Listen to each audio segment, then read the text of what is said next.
د پاکستان سپر لیگ PSL 2023 لیگ میچونو مکمل کېدو نه بعد اوس بر لاهور قلندر او ملتان سلطان ترمنځ د ټورنمنت کوالیفایر میچ په 15 تاریخ ماښام 9 بجې په قزاحپي سټیډیم لاهور کې شروع کیږي. په دې دوه ټیمونو کې چې کوم ټیم د اولنې کوالیفایر میچ وګټو نو هغه پاکستان سپر لیگ PSL 2023 فائنل میچ لپاره کوالیفای کوي. که ملتان سلطان یا لاهور قلندر دا کوالیفایر میچ وبېلو نو بل میچ به له هم ورکول کیږي. 2018 نه راوخله تر 2023 پورې د ملتان سلطان او لاهور قلندر ترمنځ ټوټل 15 میچونه شوي دي چې په دې کې لاهور 8 میچونه ګټلي دي او ملتان سلطان پکې 9 میچونه ګټلي دي.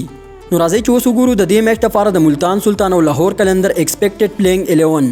د دې میچ لپاره به د لاهور قلندر په پلیینګ 11 په 11 لوبغاړو کې شامل وي. اوپننګ بیټسمن فخر زمان، مرزا طاهر بیگ، عبدالله شفیق، وکټ کیپر سیم بیلنگز، حسین طلت، سکندر رضا، راشد خان، ډیوډ ویزه، کیپټن شاهین شاه افریدي، فاسټ بولر حارث رؤوف او زمان خان. د ملتان سلطان په پلیینګ 11 په 11 لوبغاړو کې به شامل وي. وکټ کیپر بیټسمن کیپټن محمد رضوان، عثمان خان، رایل رسو، کرن پولارد، خوشدل شاه، ټیم ډیوډ، انور علي، اسامه میر، عباس افریدي، فاسټ بولر احسان الله او شیلډن کوټرل. نو ستاسو په خیال چې د PSL د اولنې کوالیفایر میچ به څوک ګټي او کوم داسې قسمتدار ټیم به وي چې د PSL 2023 فائنل میچ دپاره به کوالیفای وکړي؟